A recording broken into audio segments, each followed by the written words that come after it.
Vamos a orar, hermanos, los invito a orar. Padre Celestial, te damos las gracias, Señor, porque nos permites estar nuevamente reunidos en este lugar, Señor, dándote la honra, la gloria, aprendiendo más de tu palabra, Padre.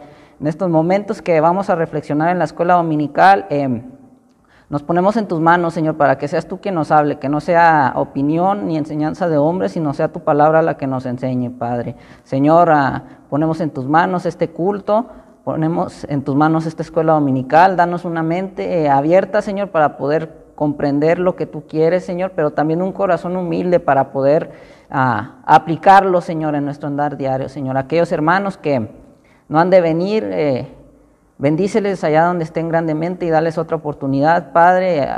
Si hay hermanos que vienen en camino, apresura sus pasos, Señor, para que ellos también puedan alcanzar esta enseñanza y puedan también honrarte y alabarte a través del culto, Señor.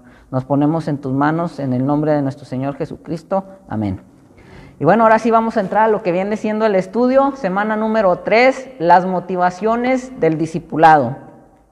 Nos dice aquí, existe algo en tu vida que se requiere que hagas, pero resulta difícil porque luchas siempre para obtener motivación. ¿Cómo respondes? ¿Dónde buscas la motivación que necesitas? Bueno, yo creo que cada uno de nosotros pues nos conocemos, hay cosas a lo mejor en las cuales tú batallas para hacer, hay ciertas cosas en las cuales tal vez necesitas una motivación extra, ¿no? Necesitas algo que te impulse, que te aliente. No sé, a lo mejor un estudiante, lo más difícil, bueno, yo mi época era el levantarme temprano para poder alistarme e ir a la escuela, ¿no? Y bueno, ¿qué era lo que podría motivarme? Bueno, era pues el sacar buenas notas, ¿no? El alistarme para poder prepararme, para poder sacar buenas notas. Y bueno, a lo mejor algunos en sus empleos batallan para lograr sus objetivos, sus metas. ¿Qué es lo que hacen? Bueno, ¿cómo se motivan? Bueno, cada uno se puede motivar de algún modo, ¿no? Tal vez a lo mejor esa persona se motiva queriendo sacar obtener ese beneficio de su sueldo, sacar un poquito más para poder tal vez comprar algo que él quiere, ¿no? Darse un lujo. Bueno, estas son algunas motivaciones, ¿no? Y todos tenemos luchas, todos batallamos para hacer ciertas cosas. ¿Y cómo respondemos? Bueno, es como les estaba comentando en estos ejemplos, ¿no? Hay algo que te impulsa, hay algo que te anima a que puedas alcanzar o puedas hacer eso que se requiere que hagas. ¿Dónde buscas la motivación que necesitas? Bueno, muchos en distintas partes, ¿no? Bueno, pero esto es solamente una introducción para lo que vamos a ver. Como lo mencioné, el tema es la motivación del discipulado, ¿no? Las motivaciones del discipulado. Y bueno, ¿qué es lo que vamos a considerar en este estudio? Las motivaciones del discipulado. ¿Por qué deberíamos buscar obedecer a Dios y crecer en santidad? ¿Cuáles son las razones correctas para tratar de crecer como cristianos y ayudar a otros a hacer lo mismo? ¿Sí? Es lo que se va a considerar en el estudio de esta mañana. ¿Cuál es la idea principal? Que deberíamos de crecer como cristianos y ayudar a otros a hacer lo mismo por quién es Dios, por lo que ha hecho por nosotros en Cristo y quién nos ha hecho en Cristo, ¿no? Como lo estábamos mencionando hace unos momentos en la introducción o un poquito más para atrás, bueno, que el discipulado no se queda ahí. Tú adquieres un conocimiento, tienes que compartirlo, tienes que ayudar a otra persona a que crezca, ¿no? Recordemos que el Señor nos encomendó esta tarea. Jesús nos dijo que hiciéramos discípulos, ¿sí? Que no solamente era una orden para aquellos 11 hombres que estuvieron con Él durante su ministerio. Entonces, es importante que cada uno de nosotros crezca como cristiano y a la vez que está creciendo también ayude a crecer a otros. ¿Y por qué es esto? Bueno, por quién es Dios, por lo que hizo por nosotros en Cristo y quién nos ha hecho en Cristo. Primeramente, pues, ¿quién es Dios? Bueno, Dios es quien merece toda nuestra adoración, primeramente porque es nuestro creador, es aquel que creó todo lo que vemos aquí, planetas, todo. Él es todopoderoso. ¿Quién es Dios? Pues es todopoderoso. ¿Qué ha hecho en nosotros a través de Cristo? Murió su Hijo, mandó su Hijo a morir por nosotros en una cruz. ¿Y quién nos ha hecho Cristo? Bueno, nos ha hecho coherederos, nos ha hecho hijos de Él, nos ha hecho personas que de ser enemigos de Dios pasamos a ser hijos de Dios, ¿sí? Entonces son cosas que debemos de tener presentes: quién es Dios, qué ha hecho en nosotros a través de Cristo y quién nos ha hecho en Cristo. Y bueno, vamos ahí a buscar Colosenses capítulo 3, los hermanos que están aquí presentes y aquellos que van a ver por internet más adelante el video. Te invito que ahí tengas tu Biblia a la mano, tengas este pasaje, que lo vayas buscando, Colosenses capítulo 3, y en este pasaje el apóstol Pablo nos expone una visión para crecer como discípulos de Jesús, que se basa en una rica diversidad de motivaciones. Y bueno, ¿qué es lo que dice este pasaje? Va a ser ahí Colosenses capítulo 3, del 1 al 13. Síganme ahí con su vista. Tú que estás en tu casa también, que vas a ver este estudio más adelante, ahí sígueme con tu vista, ten tu Biblia en la mano en este capítulo, Colosenses 3, del 1 al 13. Y dice así la palabra de Dios, dice: sí, pues habéis resucitado con Cristo, buscad las cosas de arriba, donde está Cristo sentado a la diestra de Dios. Poned la mira en las cosas de arriba, no en las de la tierra, porque habéis muerto y vuestra vida está escondida con Cristo en Dios. Cuando Cristo, vuestra vida, se manifieste, entonces vosotros también seréis manifestados con Él en gloria. Haced morir, pues, lo terrenal en vosotros: fornicación, impureza, pasiones desordenadas, malos deseos y avaricia, que es idolatría, cosas por las cuales la ira de Dios viene sobre los hijos de desobediencia, en los cuales vosotros también anduvisteis en otro tiempo cuando vivíais en ellas. Pero ahora dejad también vosotros todas estas cosas: ira, enojo, malicia, blasfemias, palabras deshonestas de vuestra boca. No mintáis los unos a los otros, habiéndoos despojado del viejo hombre con sus hechos, y revestido del nuevo, el cual, conforme a la imagen del que lo creó, se va renovando hasta el conocimiento pleno, donde no hay griego ni judío, circuncisión ni incircuncisión, bárbaro ni escita, siervo ni libre, sino que Cristo es el todo y en todos. Vestíos pues como escogidos de Dios, santos y amados, de entrañable misericordia, de benignidad, de humildad, de mansedumbre, de paciencia, soportándoos unos a otros y perdonándonos unos a otros, si alguno tuviere queja contra otro, de la manera que Cristo os perdonó, así también hacedlo vosotros. Y bueno, aquí el apóstol Pablo dando una recomendación a la iglesia de Colosas, y bueno, no solamente a ellos, sino que a cada uno de los seguidores de Jesús en general. Y bueno, algo interesante que nos dice Pablo, ¿no? Nos dice que en otro tiempo, menciona ahí cosas que practicábamos antes de ser hijos de Dios, antes de tener ese encuentro personal con Jesús, todo lo que éramos, ¿no? Dice, antes eran porque ustedes también ahí anduvieron, pero ahora son hijos de Dios. Y bueno, vamos a entrar a lo que viene siendo las preguntas de reflexión de este estudio. Nos dice la primera: ¿qué nos manda Pablo a hacer en el versículo 1? ¿Y en qué se basa Pablo para mandarnos a hacer esto? Y bueno, en el versículo 1 Pablo nos manda a buscar las cosas de arriba. La base sobre la cual nos pide hacer esto está en el hecho de que hemos resucitado con Cristo. Nuestra resurrección con Cristo es un motivo para nuestro crecimiento en las cosas de Dios, ¿sí? Recordemos que una vez que tenemos ese encuentro con Cristo, tenemos esa reconciliación con Dios a través de Jesús, pasamos a nacer de nuevo, ¿sí? Dice ahí que el que está en Cristo nueva criatura es, las cosas viejas pasaron, he aquí todas son hechas nuevas, ¿sí? Y bueno, esto nos debe de motivar a buscar las cosas de arriba, ¿no? El actuar como Jesús actuó durante su ministerio. Recordemos que cuando Él estuvo aquí, en esta tierra, Él nos dio el ejemplo de ejemplos, ¿no? Él durante esos 3 años que estuvo de ministerio, les mostró a sus discípulos y, bueno, a través de la Escritura también nos muestra cómo debe de andar un discípulo de Jesús, cómo debe de vivir de día en día el discípulo de Jesús, ¿no? Entonces, esto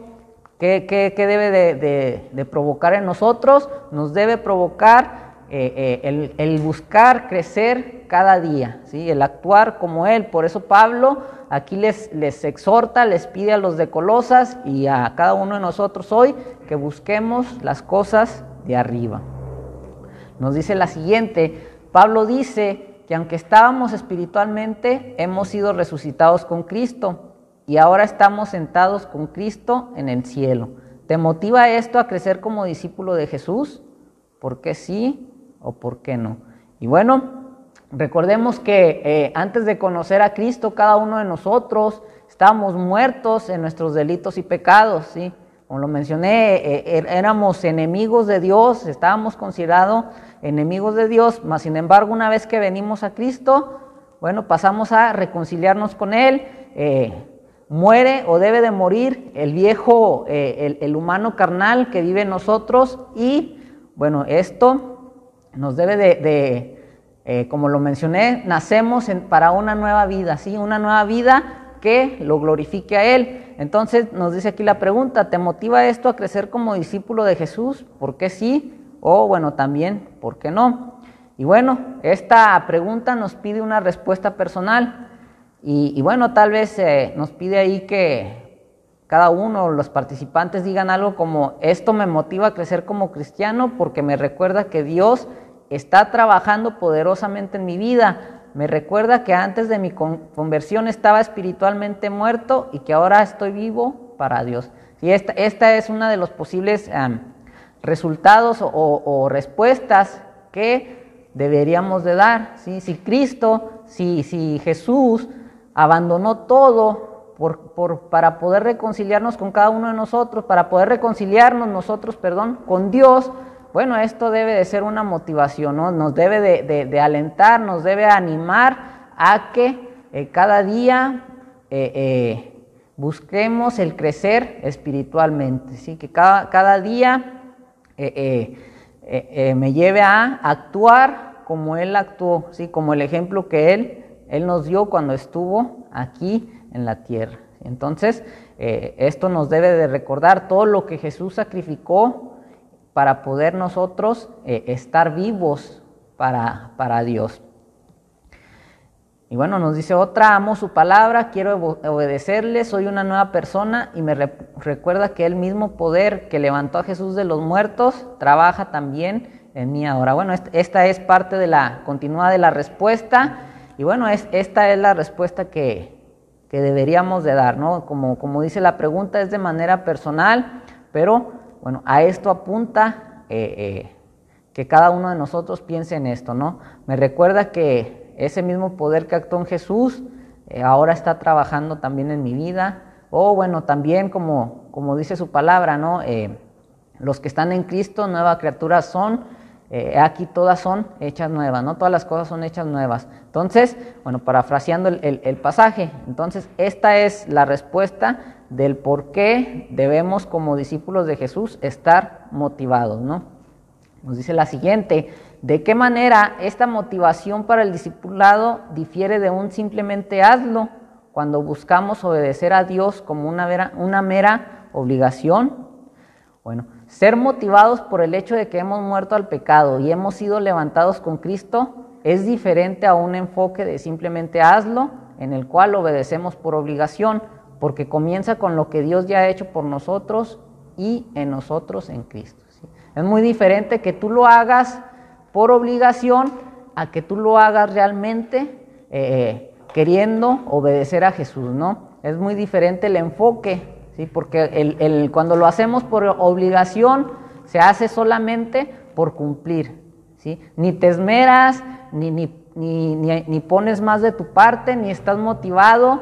O sea, lo haces simplemente ¿por qué? Porque lo tienes que hacer, ¿sí? Entonces, eso no busca el Señor en sus discípulos, ¿sí? El Señor quiere que cada uno de nosotros lo hagamos por el hecho de estar motivados, de que lo hagamos con la motivación de lo que Él hizo por nosotros y en agradecimiento nosotros queramos obedecerle, ¿sí? Y bueno, es muy diferente cuando tú lo haces por obligación o cuando lo haces por la motivación correcta, ¿no? Cuando tú recuerdas lo que Jesús hizo por ti. Sí, de hecho, el resultado hasta es muy diferente. ¿Sí? Si lo haces por obligación, no es el mismo resultado que tal vez lo hagas si lo haces enfocado en querer obedecer a Jesús, el estar motivado por querer obedecerle. ¿Sí? Entonces, hay una gran diferencia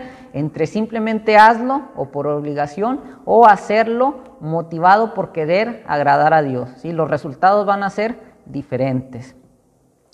Seguir el ejemplo de motivación de Pablo que está en este pasaje significa que para crecer como discípulos tenemos que recordar la obra de la gracia de Dios en el Evangelio. Esto significa que nuestros esfuerzos son una respuesta agradecida y con confianza a la gracia de Dios. Esa debe de ser el motivo, ¿no? Que nuestros esfuerzos sean por agradecer a Dios por lo que Él hizo por nosotros, ¿sí? Y el estar confiando en su gracia. Se nos recuerda que el poder de Dios está obrando en nosotros, no son solo nuestros propios esfuerzos, lo cual es una gran motivación para seguir esforzándonos en el crecimiento. Y bueno, esto también es una gran verdad. Si lo haces motivado, si tienes esta motivación por querer agradecer a Dios por lo que está haciendo en ti, bueno, Él va a obrar y el resultado va a ser muy diferente a si lo hicieras por obligación, ¿no? A veces caemos en este error, incluso como creyentes, en el hecho de que hago esta cosa porque tengo que hacerla, ¿no? A veces a lo mejor llegas al punto de que tengo que orar. Bueno, oro porque lo tengo que hacer. Y no es lo mismo a decir, bueno, gracias a Dios voy a orar porque estoy agradecido con Él por todos los favores que ha tenido hacia mí, ¿no? Es esa la gran diferencia de estar motivado por agradecerle, por confiar en Él, por todo lo que ha hecho por cada uno de nosotros, a hacerlo por obligación. Dice la siguiente pregunta: ¿qué nos manda Pablo a hacer en el versículo 2 y sobre qué fundamento Pablo nos manda a hacer esto? Bueno, ahí en el versículo 2 da Pablo una orden y en el versículo 3 y 4 nos va a dar ahí lo que viene siendo su fundamento. En el versículo 2, Pablo nos ordena poner nuestra mente en las cosas de arriba, lo cual es una reafirmación del mandato expresado en el versículo 1. El fundamento sobre el que Pablo nos ordena hacer esto es que hemos muerto, o cuando uno se convierte, muere al poder del pecado. Nuestra vida está escondida con Cristo en Dios y cuando Cristo venga, seremos glorificados con Él. Entonces, recordemos que cuando una persona se convierte o tiene un encuentro personal con Dios a través de Jesús, muere al dominio del pecado. ¿Sí? Aquello que lo ataba, aquello que lo tenía atado para hacerlo enemigo de parte de Dios, bueno, es roto, es destruido y esta persona tiene un nuevo nacimiento. ¿Y qué es lo que lleva a esto? Que nuestra vida está escondida con Cristo en Dios. Y bueno, también nos recuerda que cuando Él venga, nuestros cuerpos van a ser transformados, no van a ser glorificados junto con Él. Dice la siguiente pregunta. En el versículo 3, Pablo dice que si eres cristiano, has muerto a tu viejo yo, has muerto al pecado, has muerto al poder de este mundo que una vez te tenía cautivo. ¿De qué manera el hecho de que has muerto al pecado te motiva a buscar la santidad? Bueno, veamos. Nos dice aquí, bueno, pueden haber distintos tipos de respuestas, a lo mejor te vas a topar con alguna que a lo mejor tú pensaste, pero vamos a mencionar algunos ejemplos así rápidamente. Ya que he muerto al pecado, la muerte ya no tiene poder sobre mí, debido a que estoy vivo en Cristo, ahora puedo obedecer a Dios. Otra respuesta podría ser, ya que he muerto a mi antiguo yo, ahora soy una nueva persona en Cristo. He roto con el pecado en mis antiguos caminos, no soy más quien era antes, por lo tanto debo vivir según esto. ¿Sí? Entonces, dice aquí, esta debe de ser una motivación a nosotros, ¿no? El hecho de que aquello que nos ataba a este mundo, aquello que nos tenía esclavizados, ha sido roto, ¿no? Hemos muerto para el mundo, al poder del pecado. Entonces, esto nos debe de motivarnos a buscar el vivir cada vez como vivió Jesús en este mundo. Y bueno, otro ejemplo nos dice aquí: ya que he muerto al mundo, no estoy más bajo su poder, no tengo que buscar la aprobación del mundo o temer su rechazo. Cristo es mi Señor y debo someterme a Él, ¿no? Esta es otra respuesta, ¿sí? Debemos de buscar, no debemos de buscar la aprobación de los de afuera, sino tenemos que buscar la aprobación de nuestro Señor, ¿no? Someternos a Él. Él es quien nos rescató, Él es el que nos liberó de la esclavitud del pecado. Entonces, no nos debe de importar lo que opinen los de afuera, lo que digan las gentes de afuera. No debemos de temer al rechazo que nos pudieran dar ellos. Recordemos que cuando Jesús estuvo en esta tierra, Él también fue rechazado por el mundo, ¿no? El mundo también le rechazó. Y si se lo hicieron a Él, pues cuanto más a mí, ¿no? A cada uno de nosotros que somos discípulos de Él. Dice la siguiente, en el versículo 4, Pablo nos recuerda que cuando Cristo aparezca, también apareceremos nosotros con Él en gloria.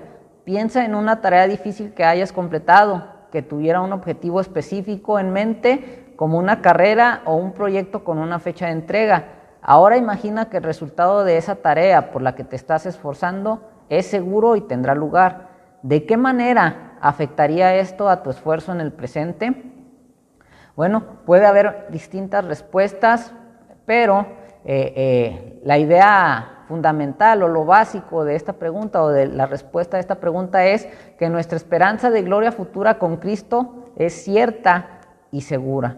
Nos ayuda a soportar las pruebas y las tribulaciones de ahora. Nos recuerda que no tendremos que luchar con el pecado para siempre, ¿no? Entonces ahí también, volviendo un poquito a Mateo, una de sus promesas, ¿no? Yo estoy con vosotros todos los días hasta el fin del mundo, ¿sí?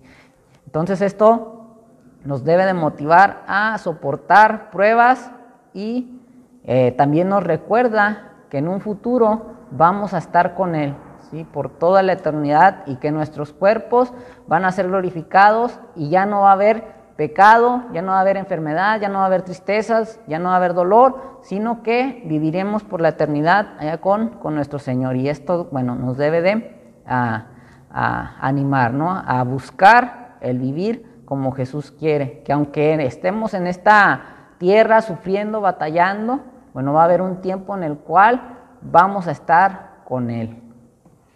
Dice la siguiente: de manera similar, ¿cómo la esperanza de ser glorificado con Cristo alimenta tus esfuerzos para crecer en Cristo ahora? Bueno, nos anima porque tenemos un gozo interminable con Cristo que nos espera más adelante en la eternidad. Y todas estas cosas ponen viento en nuestras velas, nos motivan a vivir ahora de la manera en que viviremos en la eternidad, ¿sí? Entonces, en resumen, los primeros 4 versículos de este pasaje motivan nuestro crecimiento en santidad, recordándonos nuestra muerte al pecado y nuestra nueva vida en Cristo, y la esperanza cierta de la gloria futura en Cristo. Dice la siguiente pregunta: ¿qué nos dice Pablo acerca de hacer morir en el versículo 5? ¿Y qué significa hacer morir? ¿Cierto comportamiento o actitud? Bueno, en el versículo 5 Pablo nos ordena hacer morir lo terrenal, y ahí nos menciona que es todo aquello: fornicación, impureza, pasiones desordenadas, malos deseos, avaricias, y él termina diciendo lo cual es idolatría. Morir a estas acciones y deseos significa que nos oponemos a estos pecados en nuestras vidas de una forma deliberada y consistente. Entonces todo esto nos puede llevar a tenerlos como ídolos. Recordemos que en el tiempo antiguo o en aquel tiempo la idolatría era el que adoraban a esas imágenes, adoraban a esos falsos dioses. Hoy en la actualidad consideramos idolatría todo aquello que puede ocupar un lugar, una posición más elevada que de la que debe ocupar Dios en nuestros corazones, ¿no? Que le demos más importancia a otras cosas que darle la importancia a Dios que Él se merece, ¿no? Llámese a lo mejor, así rápidamente, trabajo, llámese escuela, llámese todo. Si ponemos todo eso en primer lugar antes que a Dios, podemos considerarlo como idolatría. Y entonces debemos de hacer morir estas acciones, ¿no? Aquello que nos pueda apartar de que Dios ocupe el primer lugar en nuestra vida. No los alimentamos, ni los mantenemos, no los complacemos o los disfrutamos secretamente, sino que hacemos todo lo posible por eliminarlos de nuestra vida. Oramos por gracia para vencerlos, estudiamos la Escritura para luchar contra ellos, ¿no? Nuestra defensa y nuestro ataque, ¿sí? La oración para poder vencerlos, para que Dios nos ayude a vencer esas luchas que tenemos, y bueno, la Escritura para poder aplicarla, para poder luchar contra esas cosas que tal vez quieren ocupar el lugar de Dios. Y otra de las cosas también es que le confesamos a Dios y a otros cristianos y pedimos a otros que nos ayuden a vencerlos, y así sucesivamente, ¿no?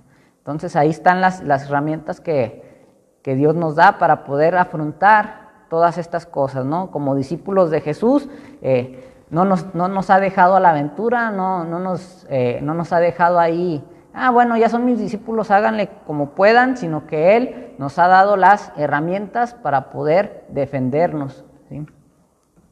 Dice la siguiente pregunta: ¿qué dice Pablo que viene en el versículo 6 y por qué? Bueno, en el versículo 6 Pablo dice que la ira de Dios viene, ¿pero por qué? Porque los pecados que menciona en el versículo 5, cosas por las cuales, esto está claro que a partir de la enseñanza de Pablo acerca de la ira de Dios, que una razón por la que deberíamos obedecer a Cristo es porque Dios castigará el pecado. Primero, deberíamos obedecer a Cristo para demostrar la autenticidad de nuestra fe. Jesús dijo que todo el que lo ama hace lo que Él manda. Y bueno, ahí está en Juan capítulo 14, versículo 15. Dice ahí, si me amáis, guardad mis mandamientos, ¿sí?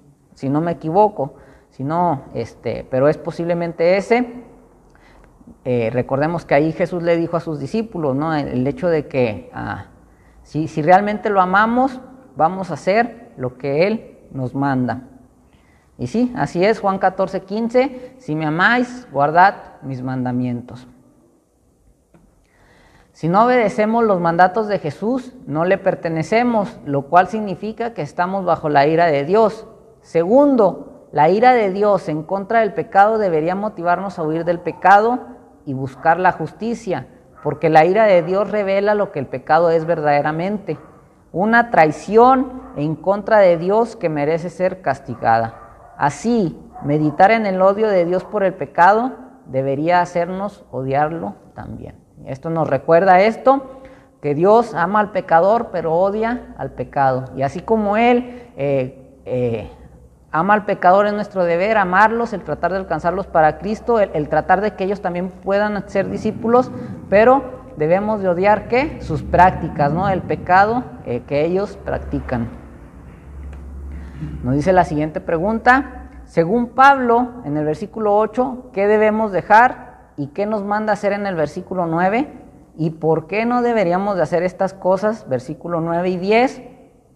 Bueno, en el versículo 8 Pablo nos ordena dejar todas estas cosas que él menciona: ira, enojo, malicia, blasfemia, palabras deshonestas.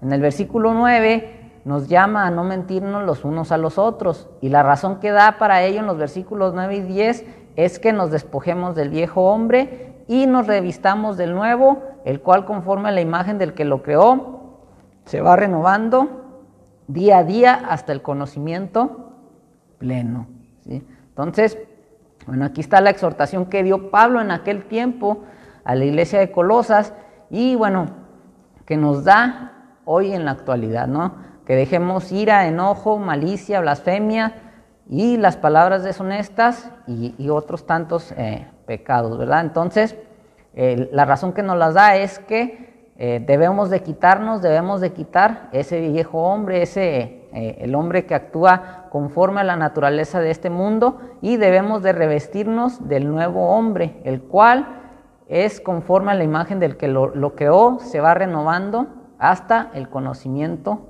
pleno. Si recordemos que nuestro objetivo como discípulos de Jesús, o uno de nuestros objetivos, es día a día ir actuando actuar como Él actuó, ¿sí? Ir pareciéndonos a Él día a día, ¿no?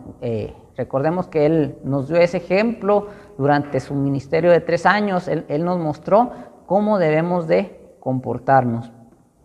Dice, Pablo se refiere a nuestra conversión, en la cual nos despojamos de nuestra vieja naturaleza pecadora y nos pusimos una nueva naturaleza que está viva para Dios y habitada por el Espíritu.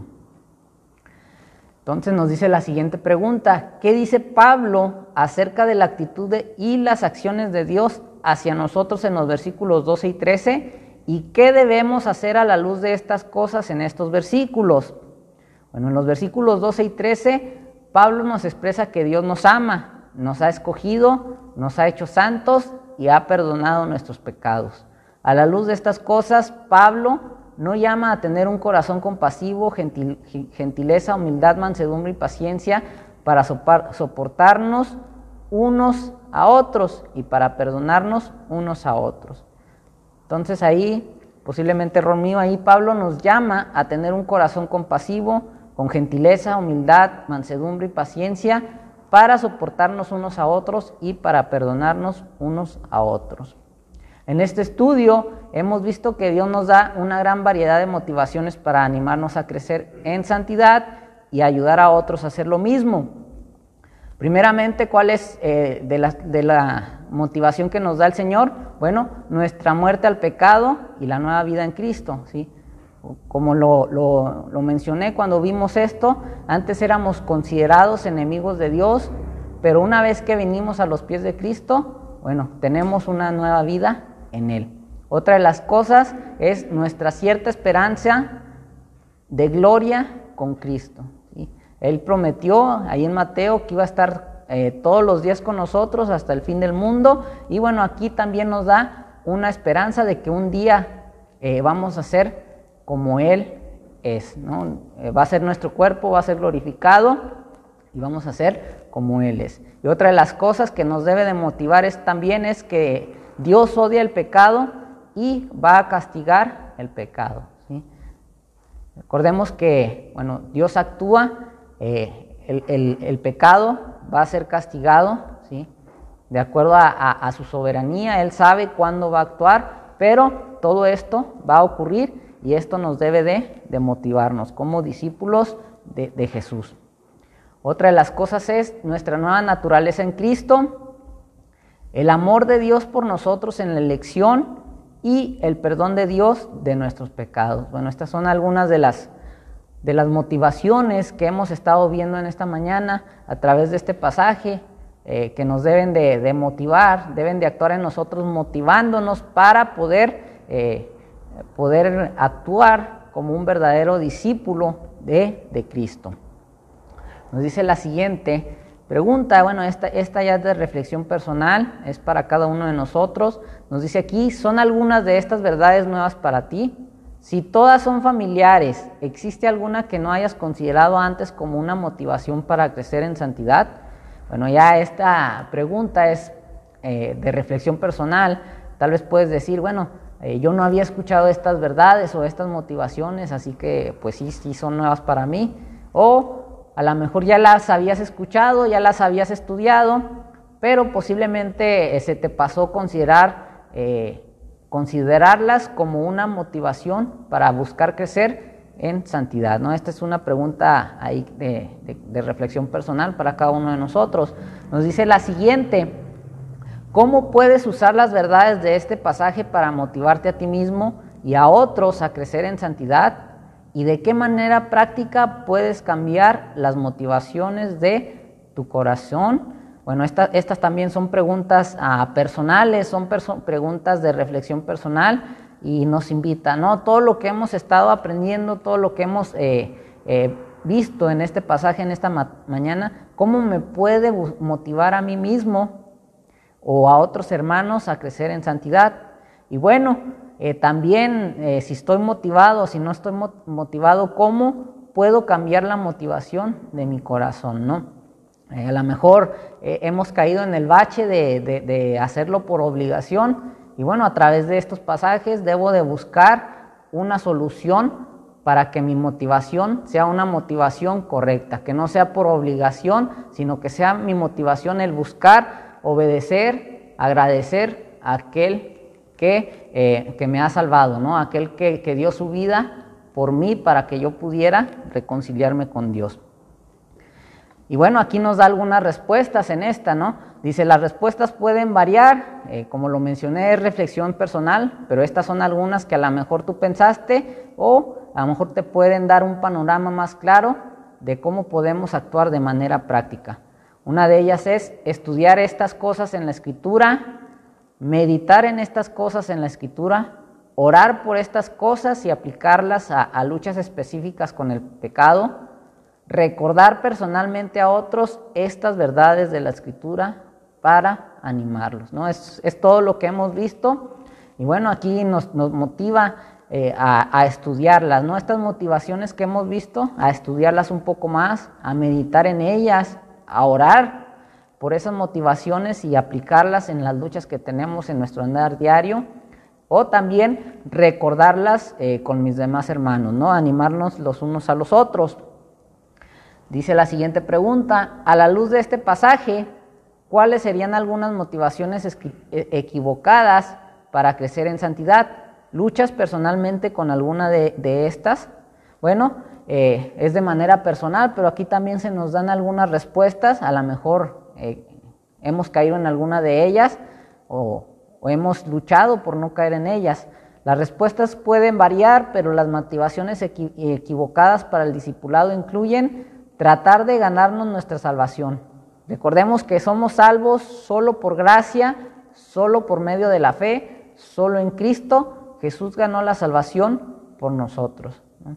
A lo mejor hay creyentes no creyentes, sino personas dentro de la iglesia que no han tenido ese encuentro con Cristo, que dudan de la salvación por gracia y que dicen, bueno, para poder ganar la salvación, a lo mejor necesito discipular gente, ¿no? Y claramente esa es una motivación equivocada que se nos da aquí como ejemplo.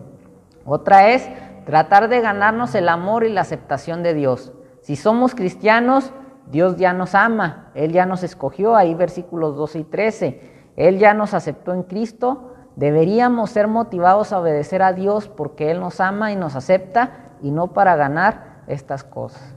Ahí un ejemplo claro que tenemos son los fariseos, ¿no? Que en aquel tiempo ellos así actuaban, por quererse ganar el favor de Dios y de los hombres, hacían esto, ¿no? Y ejemplos ahí en los evangelios podemos ver que ellos hacían esas cosas con tal de ganarse tanto el favor de los hombres, pero también quererse ganar el favor de parte de Dios.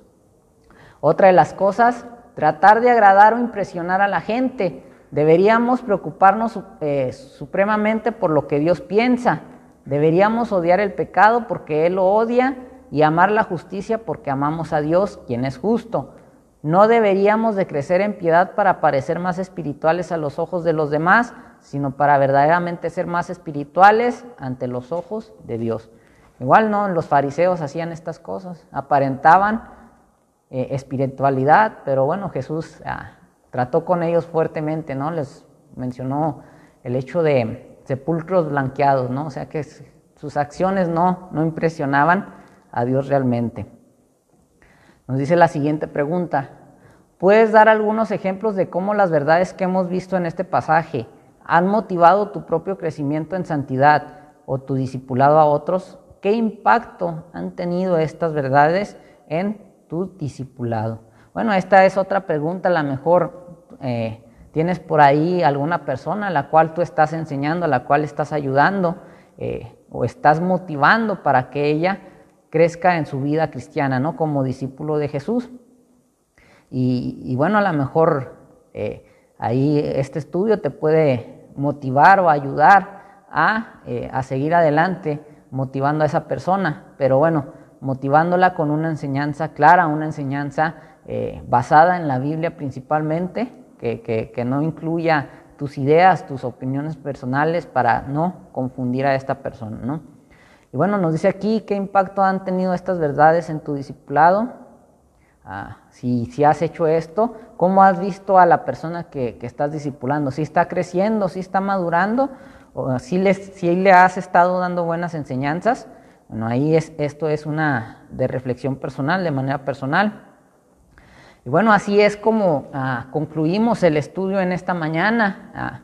Las motivaciones del discipulado, vimos cuáles cosas deben de motivarnos como cristianos a realizar el discipulado a los demás hermanos, el crecer en santidad, el buscar crecer cada día como Dios quiere que su pueblo crezca, ¿no? Ahí vimos las motivaciones que deben de ser para nosotros, el que yo ya estoy muerto para el pecado y que he nacido a una nueva vida, ¿sí? El que Dios odia el pecado y va a castigar el pecado, ¿sí? Estas son ejemplos de motivaciones, vimos más, y bueno, debemos de tener estas motivaciones. Vimos una que es incorrecta, o que mencionamos así rápidamente, que es el sentir obligación, ¿no? Y cuando sientes obligación, realmente las cosas no van a funcionar bien, o a lo mejor si funcionan bien, no van a dar un resultado más óptimo o mucho mejor, porque lo hiciste por obligación. Bueno, este es en sí el estudio de esta mañana. Vamos a concluir ya con la semana número 3, las motivaciones del discipulado, qué es lo que nos debe animar, qué es lo que nos debe motivar a ser discípulos de Cristo, a buscar el crecer día a día, qué es lo que me debe de motivar a buscar crecer en santidad el día a día.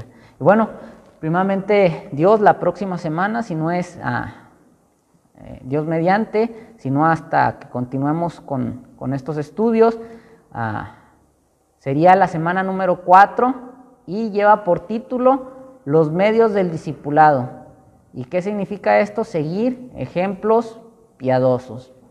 Ahí va a estar basado, puedes ir estudiando estos pasajes durante la semana, que ahí es donde vamos a contestar las preguntas de reflexión. Es ahí en 1 Corintios capítulo 10, vamos a leer ahí de los versículos 23 hasta el capítulo 11, versículo 1. Y el otro texto en el cual vamos a estudiar estas preguntas es 2 de Timoteo, capítulo 3, para leer los versículos del 10 al 17. Entonces, bueno, estos son los estudios de la semana 4 que lleva por título Los medios del discipulado, seguir ejemplos piadosos. Y bueno, no me queda más que decirte que el Señor te bendiga en esta mañana, si Dios lo permite. Nos vemos la siguiente sesión para poder continuar aprendiendo acerca de el discipulado, creciendo juntos. Que el Señor les bendiga.